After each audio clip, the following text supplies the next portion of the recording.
জান্নাত এখন নিশ্চিত, কারণ আমার এখন 4টি বউ। ভাইরা, মনে রাখবেন জাতরাই 4টি বিয়ে করা সুন্নাহ।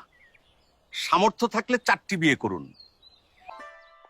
শোনো, আজকে হাদিস শুনলাম মাতার 4টা বিয়ে করা সুন্নাহ। আমি 4টা বিয়ে করব ইনশাআল্লাহ। তুমি 4টা বিয়ে করো, কোনো সমস্যা নেই, কিন্তু আগে আমার দেনমোহর পরিশোধ করো। আমাকে আরো 3টি বিয়ে করে দাও, না হলে আমি ভাত খাবো না। ঠিক আছে, ঠিক আছে, আগামী কালই তোমার 4টি বিবাহের ব্যবস্থা করে দিচ্ছি। জান্নাত এখন নিশ্চিত, কারণ আমার এখন 4টি বউ। আমরা এখন নয়ন ভাইয়ের বাড়িয়ে দাওয়াত খেতে যাব।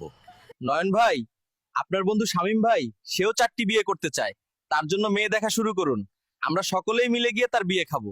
আমরা দুজনে 4টি করে বিয়ে করেছি। আমরা সকলেই মিলেমিশে একসাথে থাকি। 4টি বিয়ে করুন, সংসার সুখের গড়ে তুলুন। আসসালামু আলাইকুম। ইসলামে 4টি বিয়ের সুযোগ রাখা হয়েছে, তবে এটি সামর্থ্য আর নিয়তের উপর নির্ভর করে। বিয়ে সম্পর্কটা কেবল সংখ্যা নয়, এটি ভালোবাসা, ন্যায় বিচার আর সম্মানের বন্ধন। যদি ন্যায্যতা আর ভালোবাসা বজায় থাকে, তাহলে 4 স্ত্রী নিয়েও সংসার শান্তিপূর্ণ আর সুখী হতে পারে। আমরা সকলকে আহ্বান জানাচ্ছি, ইসলামিক শিক্ষাগুলো মেনে ন্যায়পরায়ণ জীবন গড়ে তুলুন। জাযাকুমুল্লাহ খাইর।